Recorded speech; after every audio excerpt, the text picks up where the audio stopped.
بسم الله الرحمن الرحيم. அஸ்ஸலாமு அலைக்கும் வரஹ்மத்துல்லாஹி வபரகாத்துஹு. அன்பிற்குரிய சகோதர சகோதரிகளே, நீங்களும் ஆலிம்களாகலாம் என்கிற தினசரி பாடத்தில் வெள்ளி சனி ஆகிய 2 நாட்கள் திருக்குரான் வசனத்தினுடைய நேரடி மொழிபெயர்ப்பையும் அதனுடைய விளக்கங்களையும் நம்ம பார்த்து வருகிறோம். இதுவரைக்கும் பக்ரா என்கிற அத்தியாயத்தின் 187 வசனங்களை நம்ம பார்த்து முடிச்சிட்டோம், முழுமையாக முடித்து விட்டோம். இன்றைக்கு 188வது வசனத்தை பார்க்க போகிறோம்.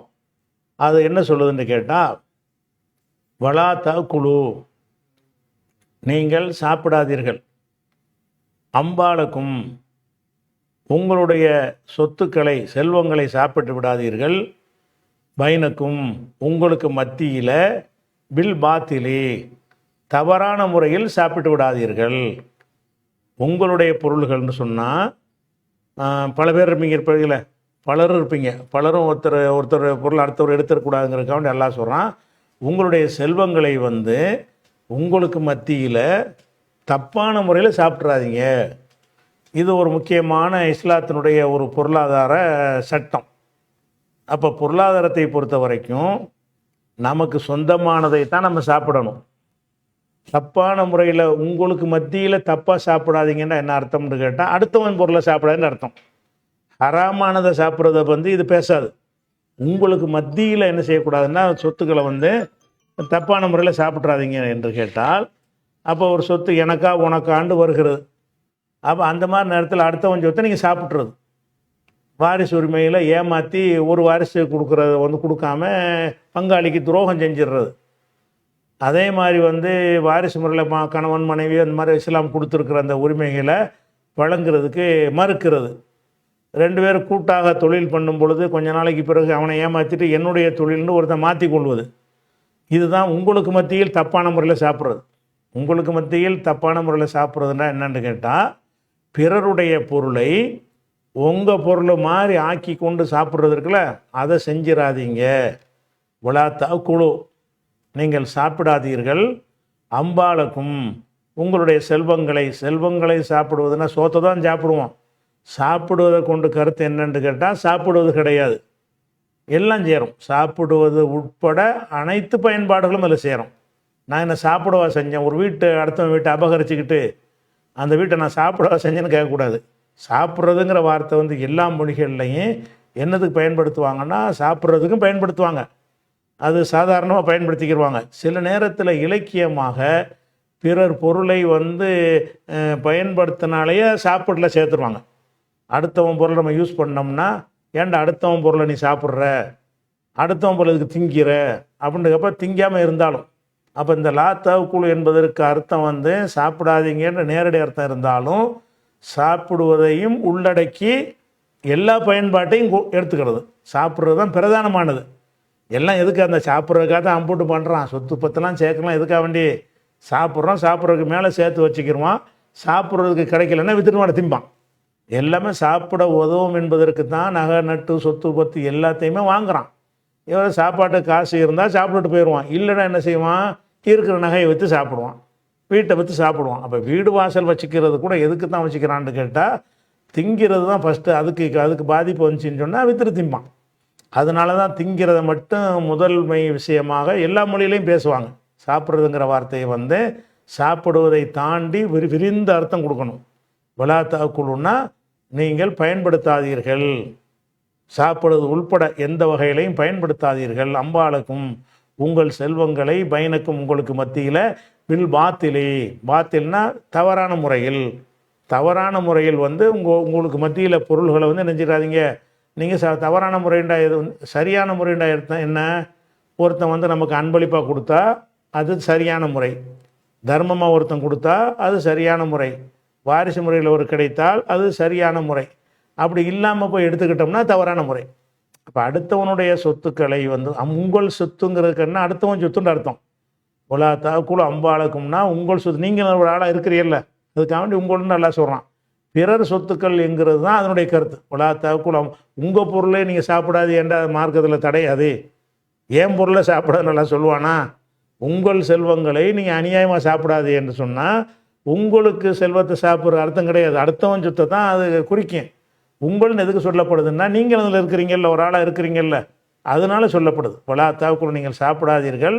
அம்பாளுக்கும், அம்பாளன் நாசின்னு அர்த்தம். அம்பாளுக்கும்னா உங்களுடைய செல்வங்களை, பிறருடைய சொத்துக்களை சாப்பிட்டு விடாதீர்கள். பைனக்கும், உங்களுக்கு மத்தியில் சாப்பிட்டு விடாதீர்கள். பில் பாத்திலி, தப்பான முறையில், தவறான முறையில் சாப்பிடாதீங்க என்று இது ஆரம்பிக்கிறது. இது 188 ஒரு சின்ன ஒரு துண்டு. இது குறித்து ரசூல் ஸல்லல்லாஹு அலைஹி வஸல்லம் அவர்கள் நமக்கு கடுமை எச்சரிச்சிருக்காங்க. அந்த விளக்கத்தை பார்த்துட்டு அடுத்த பகுதிக்கு போகலாம். ரசூல் என்ன செய்கிறாங்கன்னு கேட்டால், உம்மு சலமா அறிவிக்கிற ஒரு ஹதீஸ் வருகிறது. இன்னக்கும் தஹ்தஸிமூன இலைய, நீங்கள் என்னிடத்தில், ரசூல்லா சொல்கிறாங்க, நீங்கள் இன்னக்கும் நீங்கள் தஹ்தஸிமூன, வழக்கு கொண்டு வருகிறீர்கள். இஹ்தஸமன்னா வழக்குரைத்தான், தஹ்தஸிமூனா வழக்குரைக்கிறீர்கள், வழக்கு கொண்டு வருகிறீர்கள். இலைய, என்னிடத்தில் வழக்கு கொண்டு வருகிறீர்கள். வழக்குண்டா எதுக்கு கொண்டு வருவாங்க? சொத்துக்கு தான் கொண்டு வருவாங்க. வழக்குனால் அதுதானே, இது ஏன் சொத்து ஓன் சொத்து, இந்த வயல் ஏன் வயல் ஓன் வயல், இந்த ஒட்டகம் ஏன் ஒட்டகம் ஓன் ஒட்டகம், அந்த மாதிரி உள்ளதுக்கு பேர் தான் வழக்கு.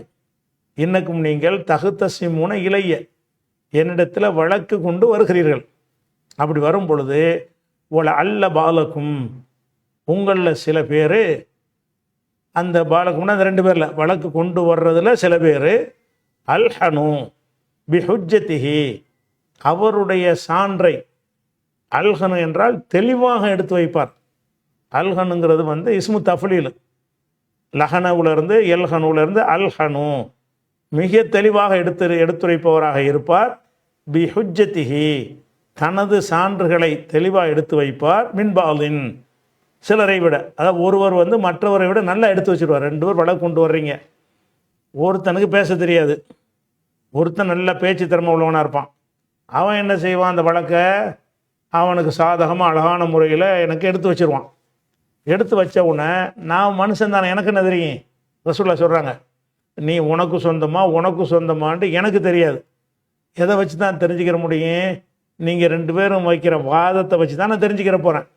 அப்படிங்கும்போது சொத்துக்கு சொந்தக்காரனாக இல்லாத ஒருத்தன் ஒரு வாத திறமை உள்ளவனாக இருந்தான்னு வைங்க, அவன் என்ன செய்வான்னா பயங்கரமான சான்றுகள்லாம் வச்சு என்னுடைய தான் வாதிடுவான். அந்த சொத்துக்கு சொந்தக்காரனுக்கு பேச தெரியாதவன்னு இருப்பான், அவன் வேணும் முழிப்பான். அப்போ நம்ம என்ன முடிவுக்கு ஒரு ரசூலுல்லாஹ் என்ன முடிவுக்கு வருவாங்க? சரி, இவன் தான் பாயிண்டோட பேசுகிறான், இவனுக்குள்ளதான்றவாங்க, உண்மையில் அவனுக்குள்ளதான் இருக்காது. அந்த மாதிரி நான் தீர்ப்பளிச்சிடுவேங்கிறாங்க. எப்படி சொல்கிறாங்கன்னா, இன்னக்கும் தஹ்தஸிமூன இலைய, நீங்கள் என்னிடத்தில் வழக்கு கொண்டு வருகிறீர்கள். அப்படி வரும் பொழுது வல அல்ல பாலக்கும், உங்கள் அல்லவுக்கு கடைசி அர்த்தம் செஞ்சுக்கிறோம். அல்லன்னா கூடும், அந்த கூடும் இருக்குல்ல, தக்வா உள்ளவர்களாக ஆக கூடும், அந்த ஒரு உள்ளது. இல்லை அல்ல பாலக்கும், உங்களில் ஒருவர் அல்ஹனு பி ஹுஜ்ஜத்திஹி, தனது சான்றை தெளிவாக எடுத்து சொல்வார். மிம்பாலின், மற்றவரை விட. சிலரை விடங்கிறது அரபியில் சொல்லுவாங்க, தமிழுக்கு அது நல்லா இருக்கா. சிலரை விடன்றது அப்படி சொல்லாமல் ஒருவர் மற்றவரை விடன்னு தான் சொல்லுவாங்க.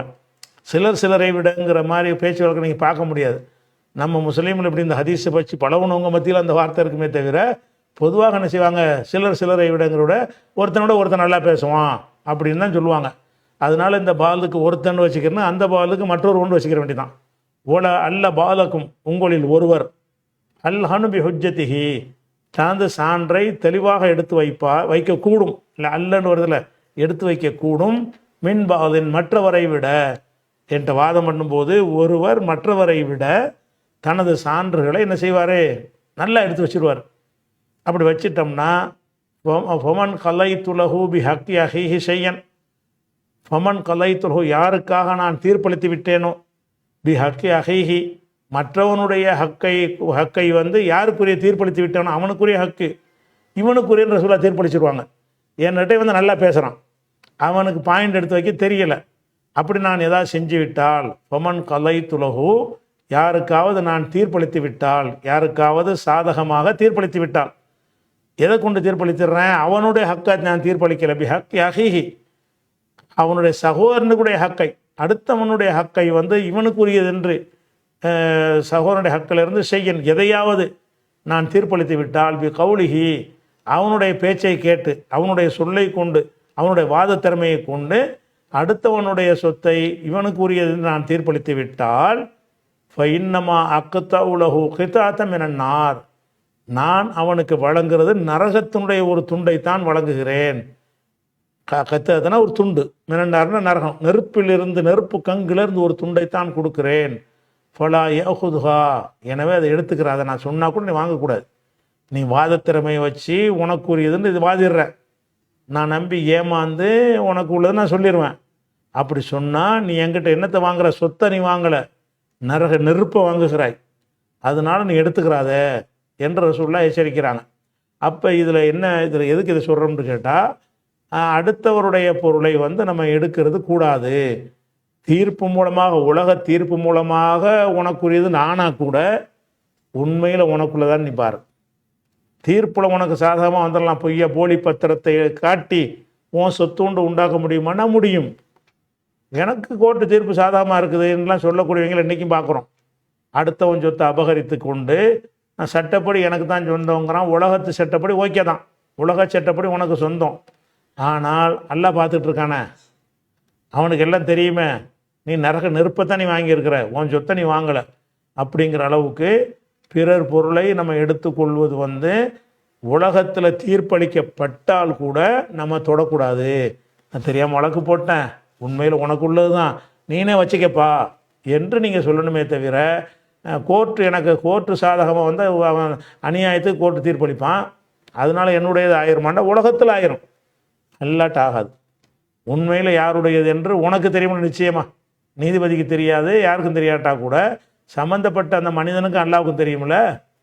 அப்போ உன்னுடைய சொத்து இல்லைன்னு தெரிஞ்சால் நீ என்ன செய்யணும், எனக்கு இது வேண்டாம்னு நீ சொல்லிடு என்று சொல்கிறாங்க. அதனால் அடுத்தவன் பொருளை திங்கக்கூடாது என்பதற்கு இந்த ஹதீஸு அந்த வசனத்துக்கு விளக்கமாக எடுத்துக்கலாம். அதே மாதிரி இன்னொரு ஹதீஸ் ரசூலுல்லாஹ் சொல்கிறாங்க. இது என்னென்னு கேட்டால், இது மக்கா ஹஜ்ஜத்துல் விதா கடைசி ஹஜ்ஜில் இருந்து என்ன செய்கிறாங்க, ரசூலுல்லாஹ் மக்கள்கிட்ட கேட்குறாங்க. என்ன கேட்குறாங்கன்னா, ஐயோமின் ஹாதா, இது எந்த நாள் என்ன கிழமைன்னு கேட்குறாங்க. ஐயோமின் ஹாதா, இது என்ன கிழமை என்று கேட்குறாங்க. இப்போ சக்கத்துனா நாங்கள் மௌனமாக இருந்தோம்.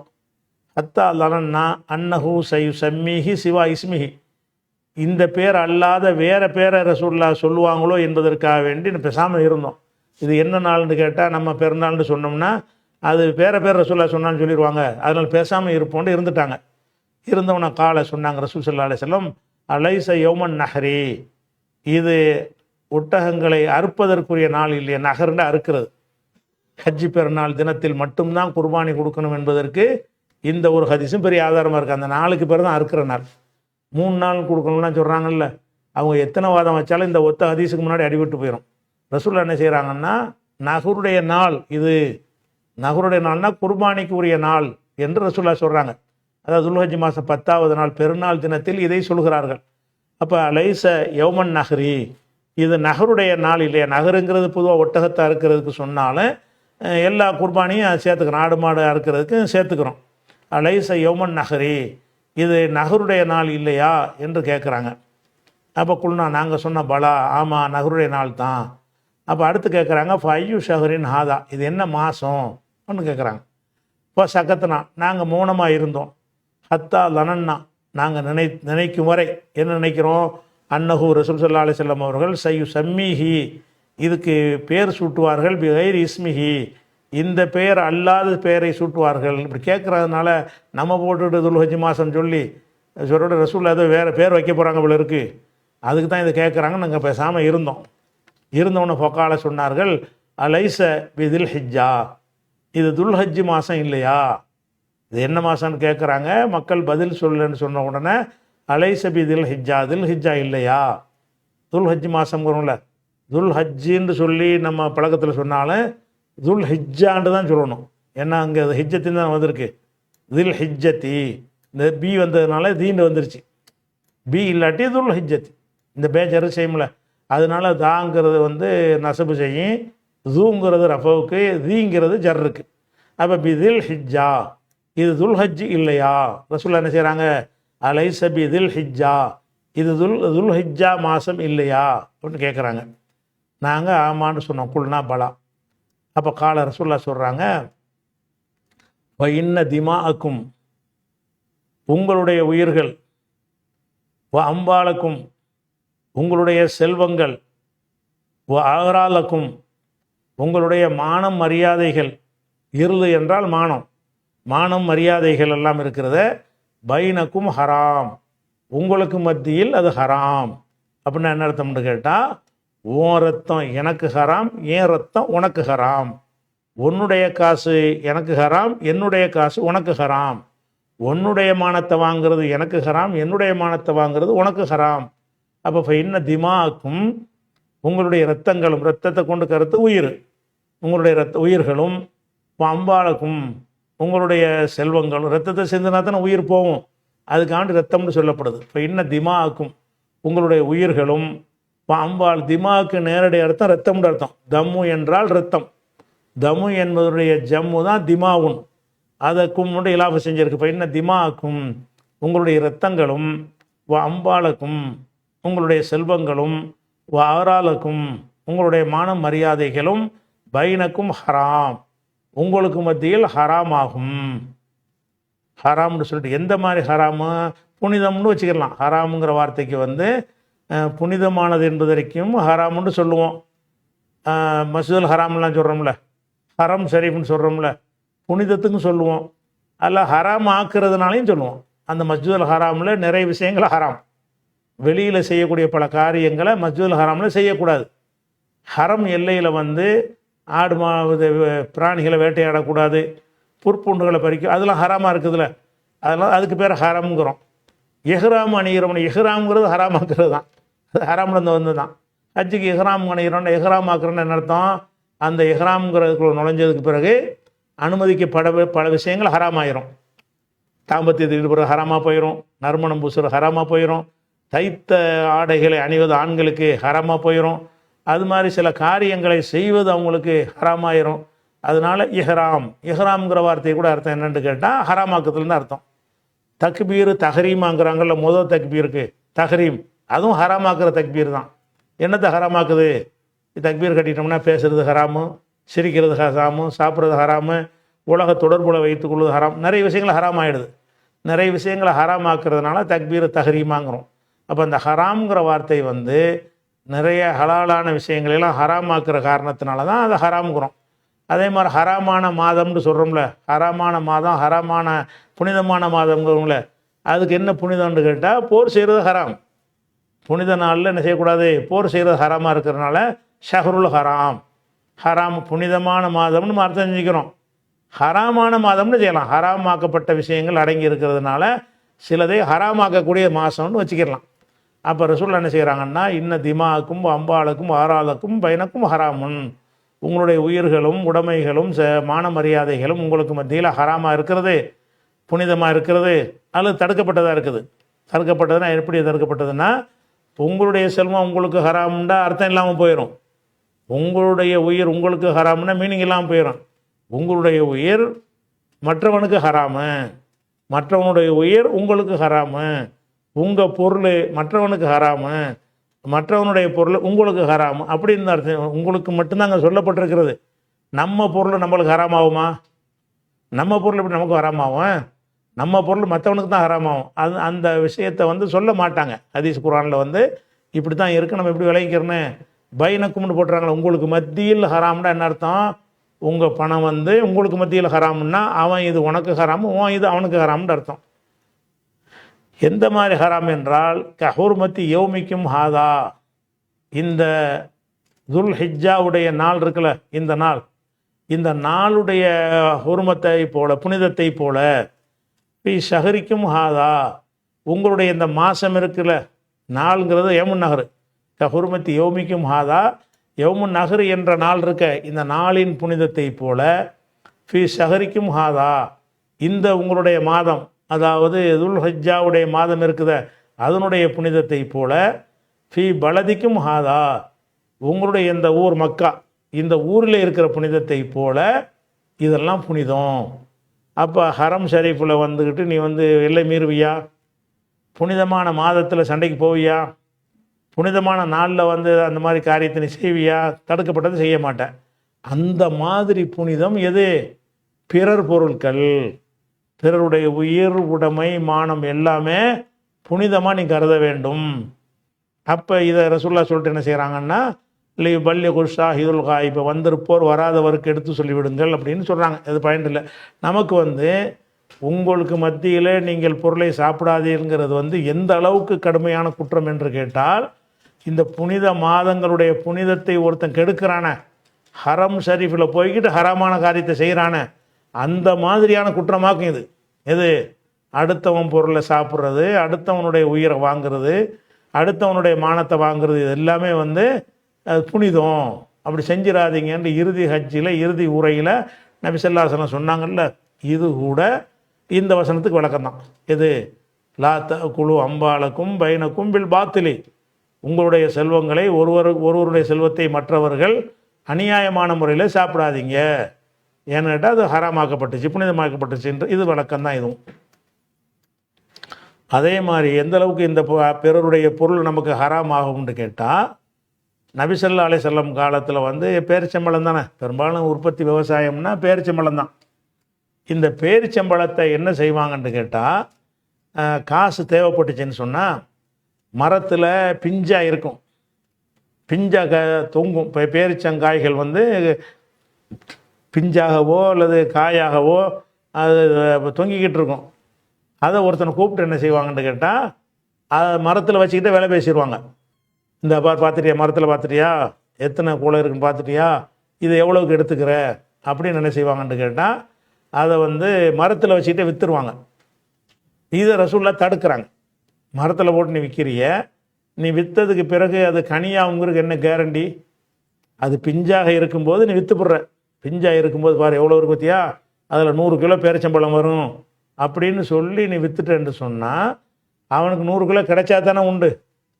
கிடைக்காட்டி என்னவாயிரும்? அவன் நஷ்டவாளி ஆயிடுவான். அப்போ ரசூல் என்ன செய்கிறாங்கன்னு கேட்டால், மரத்தில் உள்ள கனிகளை காய்களை விற்பதாக இருந்தால் பிஞ்சாக இருக்கும்போது, காயாக இருக்கும்போது, செங்காயாக இருக்கும்போது விற்கக்கூடாது. கனிஞ்சவனை தான் விற்கணும். ஏன்னா அந்த காயாக இருந்தது உதிர்ந்து கொட்டி போயிடலாம், புயலில் மரம் சாஞ்சு போயிடலாம். அப்போ அந்த பணம் கொடுத்து வாங்கினவன் லாஸ் ஆகி போயிடுவான். அவன் வந்து 100 கிலோ இருக்குன்னு நினச்சிக்கிட்டு இருப்பான். அதுக்கடுத்து ஏதோ ஒரு பிரச்சனையினால் அது வந்து அது சுருங்கி கொட்டி போயிடும், 50 கிலோ கூட தேராது. அப்போ அவனுடைய காசை நான் எப்படி ஹலாலாகும் எனக்கு? அதை சொல்கிறாங்க. எப்படி சொல்கிறாங்கன்னா, ரசூலுல்லாஹி ஸல்லல்லாஹு அலைஹி வஸல்லம் நகா தடுத்தார்கள். அன்பை திமாரி, கனிகளை விற்பதற்கு தடை செய்தார்கள். ஹத்தா துசுகிய, அது கனியும் வரை. கனியும் வரைன்னா என்ன அர்த்தம்னு, துசுகியங்கிறது வந்து ஒரு ரேரான ஒரு சொல், பழக்கத்தில் இல்லாத ஒரு சொல். அதனால அறிவிப்பாளர் விளக்கம் கேட்குறாரு. ஒமா துசுகிய, துசுகியண்டா என்னன்னு கேட்குறாரு. அதுக்கு அடுத்த அறிவிப்பாளர் சொல்கிறார், ஹத்தா தஹமர்ற, அது சிவப்பு நிறம், அதான் கனிகிறது. சிவப்பு நிறம் ஆகிற வரைக்கும் கனியை விற்றுறாத. பிஞ்சை போட்டுக்கிட்டு விலை பேசி விற்றுறாத. காயை போட்டுட்டு விலை போட்டு விற்றுறக்கூடாது. காய்க்கு காயுடைய விலைக்கு விற்கலாம். இந்த காய் இருக்குல்ல, இந்த காய் தான் இப்படி எடுத்துக்க அப்படின்னு விற்கலாம். இந்த காய் நாளைக்கு கனியாக போகும், பெரிய பேரிச்சம்பழமாக போகும், 2 மூட்டை அதில் கிடைக்கும், அதுக்கு எவ்வளோ ரேட்டுன்னு விற்கக்கூடாது. பிஞ்சையே பிஞ்சு ரேட்டுக்கு விற்கலாம், காயை காய் ரேட்டுக்கு விற்கலாம். காயை வந்து நாளைக்கு கனியாகிவிடும் என்று சொல்லி கனி ரேட்டுக்கு விற்கக்கூடாது. அப்போ ஹத்தா தஹமர்ற, சிவக்கும் வரை விற்கக்கூடாது சொல்கிறாங்க. சொல்லிட்டு ஏன் சொல்கிறேன்னு கேட்டால், அராய்த்த, நீ கவனிக்கவில்லையா, இதா மன அல்லாஹு சமரத்தை, அந்த கனியை அல்லாஹ் தடுத்து விட்டான், நீ விற்றுப்புட்ட, அது பிஞ்சிலேயே உதிர்ந்து கொட்டி போச்சு, அப்படியே தடுத்து விட்டால், பிமைய ஹூது அகதுக்கும், உங்களில் ஒருவன் எப்படி எடுத்துக்கொள்ள முடியும், மால் அஹிஹி, தன் சகோதரனுடைய செல்வத்தை எப்படி நீ எடுத்துக்கிருவ? நீ விலை பேசி வாங்கிட்டு இருந்தாப்பா, பழுத்தவன் நீ எடுத்துக்கங்கிற, பழுக்க 6 மாதம் ஆகும் அல்லது 3 மாதம் ஆகும், நீ 3 மாதத்துக்கு பிறகு எடுத்துக்க, எனக்குள்ள காசை கொடுங்குற, அது எல்லாம் சுருங்கி எல்லாம் உதிர்ந்து போயிடுச்சு, அந்த காசு உனக்கு கூட ஹலாலாகும்? அவன்கிட்ட காசை வாங்கிட்டா முடிஞ்சு போச்சு, அவனுக்குள்ளே அதான்னு போயிடும், அவன் போய் பார்ப்பான், ஒன்றுமே இருக்காது, சரி நமக்கு லாஸ்ன்றான், உனக்கு அப்புறம் இதை ஹலாலாகுங்கிறாங்க. பிமை யஹூது அஹதுக்கும், உங்களில் ஒருவன் எப்படி எடுத்துக்கொள்ள முடியும், மால அஹிஹி, தன் சகோதரனுடைய பணத்தை நீ எப்படி எடுத்துக்கிருவ? அப்படிங்கிறதுனால எந்த அளவுக்கு சொல்கிறாங்க, அடுத்தவங்க காசுக்கு ஆசைப்படக்கூடாதுங்கிறதுக்கு எவ்வளவுக்கு கவனமாக இருக்கிறாங்கன்னு பாருங்கள். நீ விற்கிறதா இருந்தால் என்ன செய்யக்கூடாது, குளத்தில் மீனை போட்டுக்கிட்டு விற்கக்கூடாது. குளத்தில் மீன் இருக்குது, எவ்வளோ இருக்கும், எவ்வளோ எல்லாருக்கும் தான் தெரியும். நீ பாட்டு இந்த குளத்தில் உள்ள மீன் எல்லாம் 1000 ரூபாய்க்கு எடுத்துக்கங்கிற. அப்புறம் அவன் இறங்கி பிடிச்சி பார்க்குறான் 300 ரூபாய்க்கு தான் இருக்குது. இந்த 700 உனக்கு இப்படி ஹலால் ஆகும்? நீ 1000 ரூபா வாங்கி பாக்கெட்டில் வச்சுட்டு போயிட்ட. மீனை பிடிச்சி பார்த்தா எவ்வளோ தான் இருக்குது, 500 ரூபாய்க்கு தான் இருக்குது. அப்போ 500 ரூபா உனக்கு லாஸ் ஆகி போச்சுல. அப்போ 1000 ரூபாயை கொடுத்துட்டு 500 ரூபா மீன் எடுத்தான்னு சொன்னால் அந்த 500 ரூபா உனக்கு ஹலால் ஆகுமா? அப்போ மீனை விற்கிறாந்தா மீனை அள்ளி போட்டு விற்றுரு. மீனை பிடிச்சி போட்டு என்ன வெளியே அள்ளி போட்டு இந்த இருக்குது மீன், இதுக்கு என்ன ரேட்டு, அப்படி குளத்தில் மாட்டை போட்டு விலை பேசக்கூடாது. அதே மாதிரியான விஷயங்கள் எல்லாம் அப்படி தான். அது மாதிரி மரத்தை வைக்கிறதுலாம் பிஞ்சு, ஆனால் பிஞ்சிலாம் விற்கக்கூடாது அர்த்தம் கிடையாது. பிஞ்சை வந்து பிஞ்சாக உடனடி ரேட்டை போட்டு விற்றுடலாம். பிஞ்சாக இருக்குது, பிஞ்சே ஒரு விஷயத்துக்கு சில ஆளுகளுக்கு தேவைப்படும். கனிகளாக இல்லாமல் சில மருந்துக்கிறதுக்காக என்ன செய்ய, அந்த பிஞ்சுகள் எனக்கு வேணும்பாங்க. இந்த பிஞ்சு வேணுமா, அதை பார்த்துக்கிட்டியா, வெட்டிக்கிட்டு போ, உடனே வெட்டிக்கிட்டு போ, காசை கொடு, விற்கலாம். ஏன்னு கேட்டால் அது கனியான பிறகு எடுத்துக்கன்னு சொல்லும் பொழுது தான் அதில் வந்து இப்போ இழப்பு ஏற்படும். இதே கண்டிஷனில் எடுத்துக்க காய் தான் எனக்கு வேணும்னு ஒருத்தர் வருவான், காயாகவே இருக்கும். காய்க்குள்ள ரேட்டை போட்டு காய்க்கு ரேட்டை போட்டு கொடுத்துட்டு ஆளை காலி பண்ணி விட்டுரு, இடத்த பொருள் அவங்க கையில் ஒப்படைச்சிரு. அது கூடும். எது கூடாதுன்னு கேட்டால் நாளைக்கு இப்படி ஆகும் நினச்சிக்கிட்டு இன்றைக்கி விற்கிறது இருக்குல்ல, அது கூட. அப்போ அடுத்தவன் பொருளை சாப்பிடக்கூடாது என்பதில் வந்து இஸ்லாம் எவ்வளோ தெளிவாக இருக்குது. அந்த வசனத்துக்கு இதெல்லாம் விளக்கம். பிறர் பொருளை சாப்பிடாதீங்கன்னு ஒரு பயான் பண்ண நினச்சிங்கன்னு சொன்னால் அந்த வசனத்தை வாசி விட்டு இந்த ஹதீஸெல்லாம் வரிசையை எடுத்து சொல்லி என்ன செய்யலாம், இதெல்லாம் அதுக்கு விளக்கமாக நீங்கள் எடுத்துக்கொள்ளலாம்.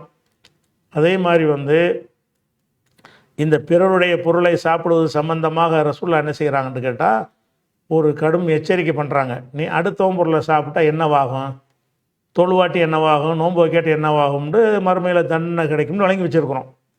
பிறருடைய காசை நீ எடுத்து சாப்பிட்டேன்னா அதுக்கு என்ன கிடைக்கும்?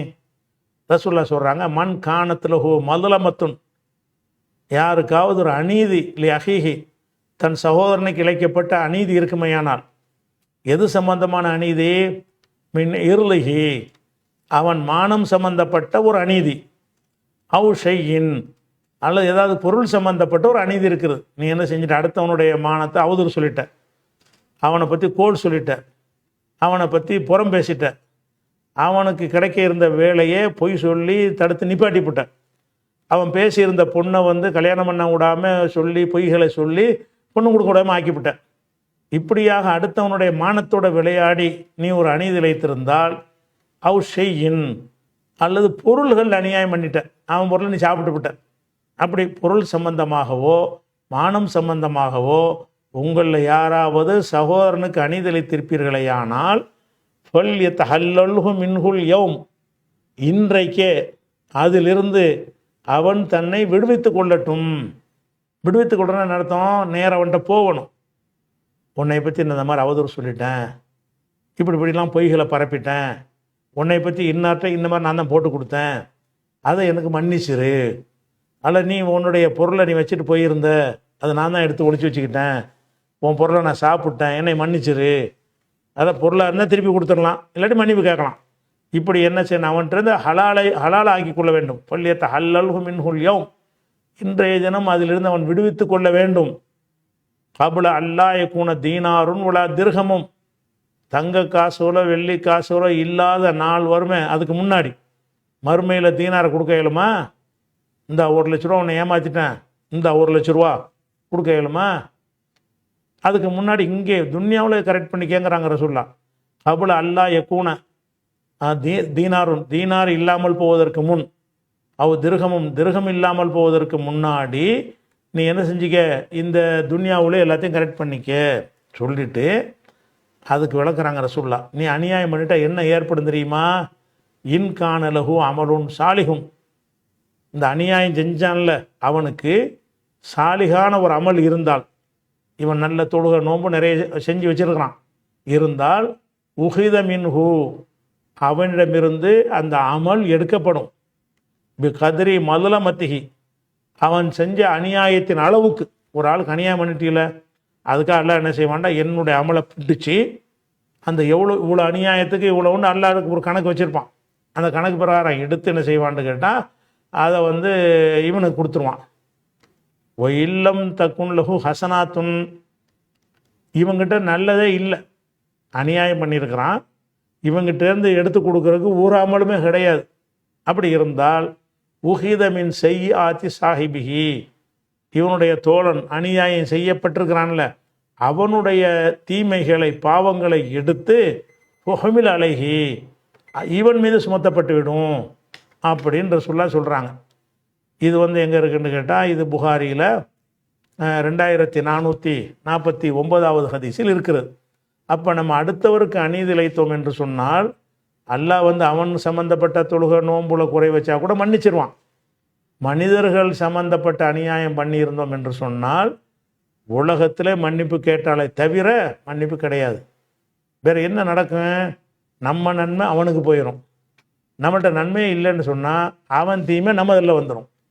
அப்போ இந்த ஒரு நிலையை நீங்கள் அடைகிறதுக்கு இப்போ வந்துடும்ன்ற சொல்கிறாங்கல்ல, இது கூட எதுதான் அதுக்கு விளக்கம்தான்.